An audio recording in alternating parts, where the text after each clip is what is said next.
কাছে আপনি বা আমরা সবাই বলছি যে চাইলে সম্ভব, কিন্তু দীর্ঘদিনের অভিজ্ঞতা আপনি খুব কাছ থেকে দেখেছেন আইসিসির ইভেন্ট। আমরা ইন্ডিয়ান গণমাধ্যমে একটা আর্টিকেল বলতে পারি, লজিস্টিক্যালি একটা নাইটমেয়ার, তারা এরকমও বলেছে যে যেহেতু আজকে 10 হয়ে গেল, 7 তারিখে বাংলাদেশে ম্যাচ ফেব্রুয়ারি হওয়ার কথা, 1 মাসেরও কম সময়, এবং বাংলাদেশে যাদের সঙ্গে ম্যাচ ছিল, ওয়েস্ট ইন্ডিজ, নেপাল, যাদের সঙ্গে, তাদেরকেও তো ওই রিশাফলিংয়ের মধ্যে দিয়ে যেতে হবে। আদতে কতটা চ্যালেঞ্জ এটা নিয়ে যাওয়া?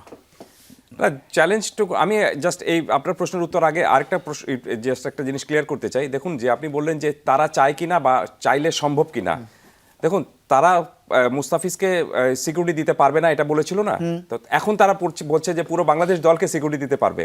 দ্যাট মিনস তারা যদি চাইতো তাহলে মুস্তাফিজকে সিকিউরিটিটা কিন্তু দিতে পারতো, কিন্তু এখন মুস্তাফিজকে আপনি সিকিউরিটি দিতে পারবেন না, কিন্তু এখন আপনি বলছেন যে পুরো ফুল ফ্লেজ পুরো বাংলাদেশ দলকে আপনি সিকিউরিটি দিতে পারবেন। তার মানেটা হলো যে আগে আপনি চাননি, এখন আপনি চাচ্ছেন।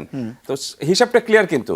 সো সো এই বিষয়টা যদি তারা হিসাবটা, আমার কাছে এই কারণে বারবার মনে হচ্ছে যে তারা যেভাবে চেয়েছিল মুস্তাফিজকে আইপিএল থেকে সরিয়ে দিলে, তারা হয়তো ভারতীয় ক্রিকেট বোর্ড এবং ভারত চিন্তাও করেনি যে বাংলাদেশ এরকম শক্তিশালীভাবে আপনি স্ট্যান্ডটা নিবে।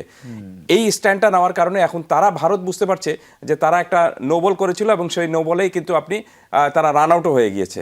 সো সব কিছু মিলে ভারত এখন সমস্যাটা যেভাবে তৈরি করেছিল এবং সমাধানটা যেভাবে দেখতে চেয়েছিল সেটা তাদের পক্ষে যায়নি, এবং এখন পর্যন্ত তাদের পক্ষে যাওয়ার একটা সুযোগটা রয়েছে সমাধানটা আসার, যদি তারা এটা মেনে নিতে পারে।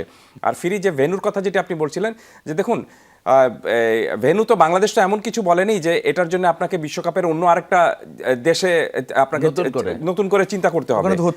শ্রীলঙ্কায় হচ্ছেই ভেন্যু, শ্রীলঙ্কায় ভেন্যু রয়েছে, এবং এটা আপনি যদি যেটা বলছেন যে এটা রিলোকেট করা নাইটমেয়ার, এটা নাইটমেয়ার দুঃস্বপ্নটা তো তারা দেখিয়েছে, দুঃস্বপ্নের কারণ তো তারা। অতএব এই দুঃস্বপ্নটা কিভাবে আপনি এটাকে সুখস্বপ্ন করবেন, এখন এই সিস্টেমটাও তাদেরকে খুঁজে বের করতে হবে। আর তার চেয়ে বড় বিষয়টা হলো যে আমার মনে হয় না যে এটাতে বড় কোনো ধরনের কোনো আপনার বাধা আসবে। আমি আপনাকে একটা ছোট্ট আরেকটা, আমি কালকে এক জায়গায় বলেছিলাম যে এটা ছোট্ট একটা লজিক দিচ্ছি।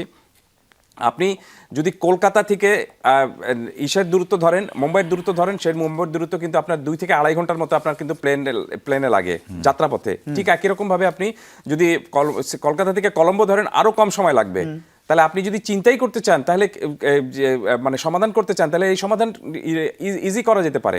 হ্যাঁ, আপনি একটা জিনিস বলতে পারেন যে এখন আপনাকে আবার সূচিটা নতুন করে তৈরি করতে হলে নতুন করে একটু পরিশ্রম করতে হবে, আপনি যে টিম যে হোটেল যে বুক করা হয়েছিল সেই হোটেলগুলো ক্যান্সেল করতে হবে। এটা বড় কোনো বিষয় না। আইসিসির মতো এত ধনী একটা ইসের জন্য আপনি কিছু হোটেল বুকিংটা বাতিল করাটা, আর কিছু আপনার বিমান আপনার নতুন করে রিলোকেট করাটা, এটা আমি মনে করি না তেমন বড় কোনো বিষয়। এর আগে আমি জাস্ট একটু আরেকটা উদাহরণ দেই, এর আগে কিন্তু এই ধরনের সমস্যা যখন হয়েছিল তখন আইসিসি তো প্লেন চার্টার করে যেত। সো এখানে প্লেন চার্টার করে যাবে দরকার হলে।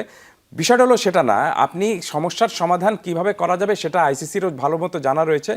বিষয়টা জাস্ট ওই জায়গাটা আটকে রয়েছে আমি করব কিনা, এবং আপনি যদি করতে চান তাহলে ভেরি ইজি। এটার জন্য আপনার কিন্তু 1 সপ্তাহ সময় বা আপনার এত চিঠি চালাচালিরও দরকার নেই, আপনি জাস্ট শুধুমাত্র করলেই এটা সমাধানটা হয়ে যাবে। আর একটু আমি শেষ করছি আরেকটা বিষয় নিয়ে, সেটি হলো যে আপনি দেখবেন যে মুস্তাফিজকে যখন তারা সেখান থেকে সরিয়ে ফেললো, তার লজিকটা তারা কিন্তু কখনোই বলেনি যে, মানে মুখে বলেনি যে তারা যে আপনার এখানে নিরাপত্তার জন্য তাকে আমরা সরিয়ে ফেলেছি, কিন্তু যেভাবে পুরো জিনিসটা ডেভেলপ হয়েছিল তাতে কিন্তু এটা স্পষ্ট যে মুস্তাফিজকে নিরাপত্তা দিতে পারবে না বলেই কিন্তু মুস্তাফিজকে তারা সরিয়ে যেতে এখান থেকে বলেছে। দুটো বিষয় যোগ করবেন এখানে, একটা হলো যে মুস্তাফিজের ধর্মীয় পরিচয়, এবং মুস্তাফিজের আরেকটা কোন দেশের তিনি নাগরিক, সেইটা কিন্তু মোস্ট ইম্পর্টেন্ট জিনিস। সো আমার কাছে মনে হচ্ছে যে এই দুই জিনিসের সাথে রাজনীতি একটা জড়িয়ে গিয়েছে, এবং এই রাজনীতিকে যে জড়িয়ে আপনি এই ক্রিকেট যে ক্ষতিগ্রস্ত হচ্ছে সেটা ভারত কিন্তু এখন টের পেয়েছে, এবং সেটা আইসিসিকেও টের পেতে হবে।